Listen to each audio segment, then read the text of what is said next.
This is a video I've wanted to make for years, and it's one of the most common things that I hear in the preparedness community. I hear it in the comment sections of my videos and everywhere you can imagine where preppers are communicating. And you've probably heard this before. If society collapses, there's no way you can survive in the city. And I get it. The idea of bugging out to a remote cabin with acres of land sounds like the dream. But for most of us, that's just not realistic. And more importantly, it's not necessary. So let's talk about it.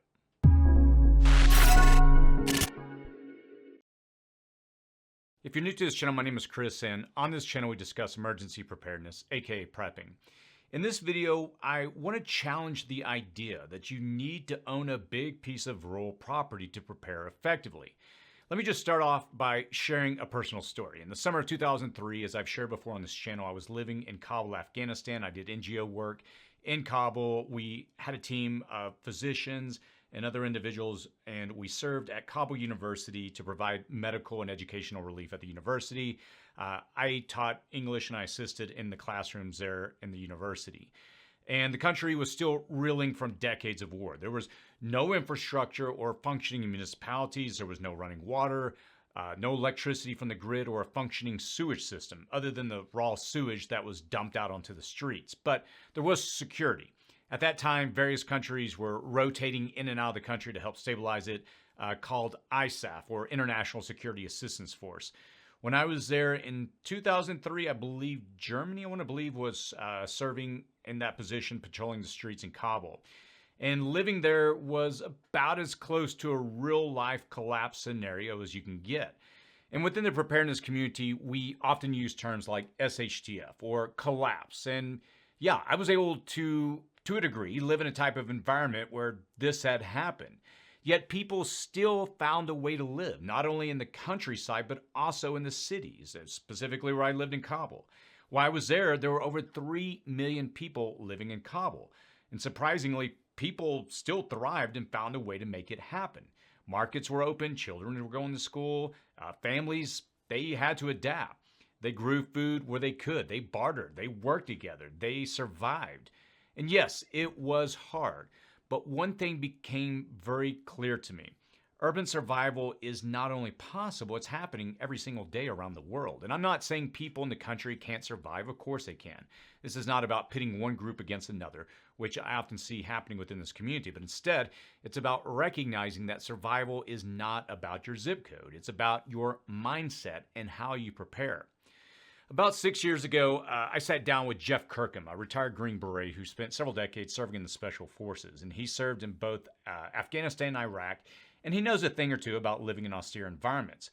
In that interview, Jeff shared some surprising insights. He told me that based on the research and firsthand experience, suburban communities, they tend to actually fare pretty well compared to rural communities in real-world collapse scenarios. And he referenced places like Argentina, Bosnia, and South Africa. And in those conflicts, people living in isolated rural areas often became targets because they lacked mutual support. And while inner cities struggled, people, they didn't abandon them, they adapted. In that interview, which I'll link to below if you want to check it out, I was surprised to hear him say this, and it was the same thing that I observed while in Kabul. While I was there, our team actually ventured outside of the main city itself one time while I was there during my 3 months to visit some neighboring communities where other NGOs that we were working with were out there helping these people in these different areas outside of the city. And what we observed were the austere conditions that people dealt with. They were isolated and they had to fend for themselves. They didn't have all of the resources that we did living in Kabul. But living in the actual city itself, it actually did offer kind of the best of both worlds. It gave access to resources, strength in numbers, and space to actually grow and build systems. Jeff's words, they actually stuck with me when we had that interview because, it was so fascinating to hear someone see many of the same things that I observed. And they've actually guided a lot of what I'm doing here on this channel. In America, nearly 80% of the population lives in some type of urban environment, suburban, urban, city, whatever you want to call it. And that was really my main motivation for this channel's name, City Prepping. I figured that since there was such a high percentage of Americans living in some type of urban or suburban area, And again, having seen firsthand that people can survive in these areas, it really made me begin to search for solutions as I've lived in a similar type of environment here in a city environment for many, many years. Now, he also emphasized the importance of emotional resilience in that interview. And in a long-term crisis, it's not just about supplies and tactics. It's about staying mentally and emotionally balanced. And that's something that people often overlook, but it could be the difference between making it or not. And having community, people you trust, people who lift you up, that's essential. The big misconception. So let's talk about the myth that keeps so many people from getting started within the preparedness community. You can't survive unless you move out to the country. I don't know how many times I've heard some variation of that phrase. This belief, it stops more preppers in their tracks than almost anything else. And they tell themselves, once I get some land, then I'll start. I'll build a bug out cabin someday. There's no point of doing anything where I live now.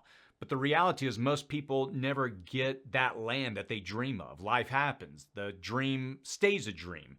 And meanwhile, they do nothing to prepare right where they are. And that's really a tragedy because you can start now, right where you live. And that's why I've been documenting this process over the last several months here on the channel. In a 3,000 square foot area I've set aside to develop here on this property. I've been building a self-sufficient setup that includes rainwater harvesting, food production, composting, and even raising chickens. And this is a kind of thing that anyone, even with a small yard, can do. And today, I'm going to show you why it will work. Maybe you don't own 3,000 square feet. You can still prosper and thrive, even by developing something maybe on your apartment balcony, your townhouse patio, or a modest suburban backyard. And these are all viable places to begin building resilience. I can't tell you how many people I've talked to over the years who wish they had started earlier. They look back and they realize that they lost valuable time waiting for the perfect setup. And now they're playing catch up. And unfortunately, things have gotten more expensive the longer you wait.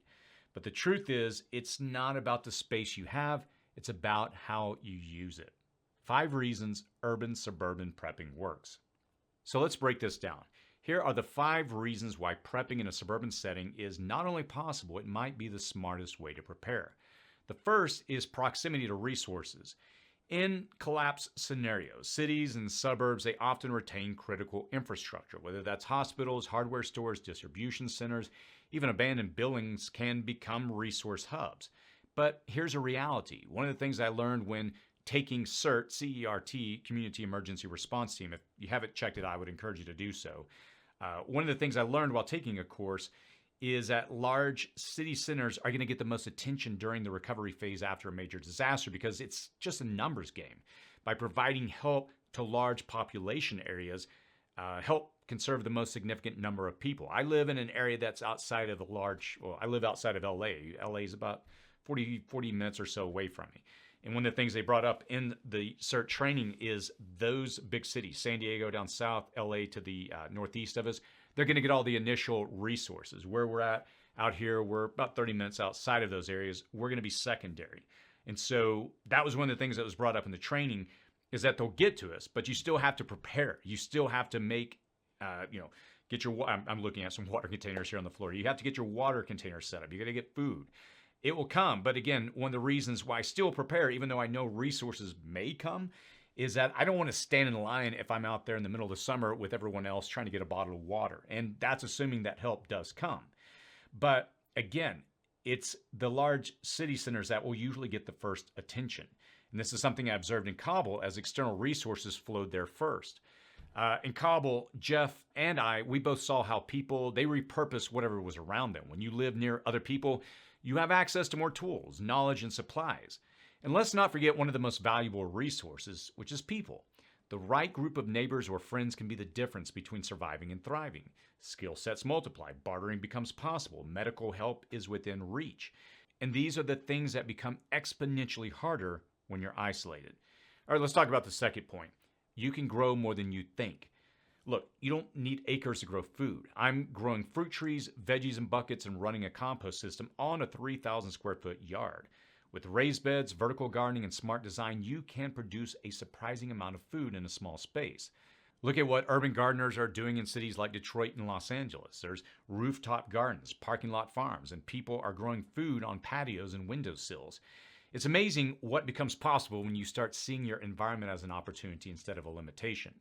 All right, the third point is community equals survival. In my interview with Jeff Kirkham, he put it bluntly: the lone wolf myth is just that. It's a myth. In every major collapse that he studied, and again, I would encourage you to go back and check that video out because he did extensive research on survival situations after some type of major event, and he looked at how city centers still thrived. What he found is that communities survived. They were people who worked together, traded, defended each other, and shared skills and supplies. Suburban neighborhoods are ideal for building those networks. And maybe you start small, share a harvest with your neighbor, team up to build a shared compost pile, or just get to know who lives around you. My encouragement is start planting seeds, both literally and socially. We spoke about it a while ago on the channel and probably haven't discussed it enough here lately, but take the time to build with those around you. I found that if you're willing to serve people, they're willing to help you out as well. Just a little tip for you. All right, number 4, you can build systems in phases. One of the most overwhelming things for new preppers is thinking they need to do it all at once, and you don't. Everything I've built in my backyard, from the rain harvesting systems to the chicken coop to the compost pile, it was all done step by step as time permitted and as the budget permitted. And let me discuss something that I know is going to come up, and it has in videos recently. A couple of the systems that we've already set up so far on the property here in that 3,000 square foot area, such as the large custom chicken coop and the large 1,200 gallon rain harvesting tank, these are not basic budget friendly options. And I get it. I decided to do this and go with that approach because this area that we're setting up is going to be something I'll be developing for the next several years on the channel. And well, to be honest, I wanted to go with a bit of a nicer option than I've had in the past. But if you go back and again, look at my videos from years ago, I did start off with a cheap IBC tote that I got off Craigslist. It was like a 250 gallon tank. And I did a whole dedicated video to that. I think that video's done 700,000 or 800,000 views. And again, it was very a budget-friendly approach. And again, I'll link to it below. Regarding the chicken coop here on the property, I did build a nice setup. But if you watch my videos from when I first started the channel years ago, I bought just a basic chicken coop from my local feed store. Why am I telling you this? You don't need a huge upfront investment. Let me say that again. You don't need a huge upfront investment. All you need is a plan, some consistency, and the willingness to start where you are and within your budget. Maybe it's just one raised bed this month. Maybe it's a water storage barrel next month. And before long, you look back and you realize you built something powerful. I've had a lot of subscribers email me photos over the years of their setups, starting with some basic beds. They expanded over time to some really nice setups, and admittedly, it was very impressive. All right, number 5, you can start today. And this might be the biggest point of all. You don't have to wait. I would encourage you to start composting, start storing water, get a couple of fruit trees, raise a few chickens. It doesn't take much space, and it doesn't require quitting your job or buying land. You don't have to move out in the middle of nowhere. You can start where you are. Start building habits, start building skills. That's what truly makes you prepared. And look, I get it. We all dream of the property in the country, away from everything. And I wish I had that as well, and maybe one day I will. I still admittedly dream about that. Quick side note, I'm building this out. We'll be developing this area over the next 5 years and doing a lot of documentation, teaching along the way. My ultimate dream is to get a piece of property that's a bit more remote. And I'm just being honest about that. I'm not going to try to pretend otherwise. Will I still stay city prepping at that time? I don't know. We'll see when the time gets there. But for right now, this property that I just bought here for the channel it's just a couple of minutes away from suburbia. I literally go out the corner and boom, I'm back in suburbia. It's kind of in this weird rural pocket of land with suburban houses just half a mile away. I'm guessing as they develop more and more out this way, this land that I'm on is probably, developers are probably going to want it, but I'm building right here for right now, and I'll be documenting this process. And I originally wanted more before I bought this, but I'm going to work with what I have. If I could encourage you to do one thing, it's this: stop waiting for the perfect setup. I don't have a remote location in the mountains away from it all. I'm just a guy with a yard and a vision. And I'm building something that will allow my family to be more self-reliant no matter what happens. And here's the good news. If I can do it, you can too. I've been learning as I go, and we're putting a lot of time and effort into researching and building the systems in the most efficient way possible, giving you multiple options based on your budget. And that's exactly why I'm creating my new course. It launches in a couple of weeks, and it's designed to walk you step by step through setting up your own self-sufficient backyard on a timeline that is designed to build where you're at and to build sequentially. And again, we're going to provide different budget options. We're going to cover things such as growing food in small spaces, water storage and rain harvesting, raising chickens, composting, food preservation, emergency power, and so much more. And the course is specifically tailored for the average suburban yard. And whether you have a 3,000 square foot area or just a small patio, the goal is the same. Build resilience, build options, build peace of mind. And I know it can be easy to look at your current situation and feel overwhelmed or even discouraged. Maybe you wish you had more land. Maybe you dream of a remote cabin in the woods with solar panels, a private well, maybe even a bunker and endless supplies.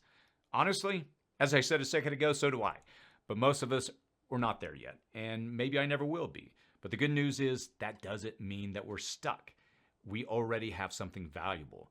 The space that we're in right now, whether it's small or large, use it. If you start using it with intention, you'll be amazed at what you can build.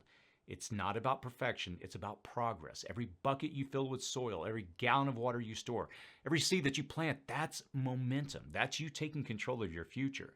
So don't wait for the perfect scenario. Start with what you have. Start where you are. You're more capable than you think.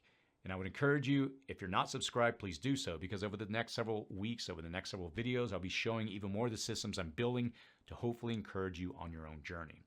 If you have any thoughts or feedback, feel free to post that below. And I'm going to link to a playlist here on the side of the screen showing the Urban Homestead area that I'm building out, and I would encourage you to follow along.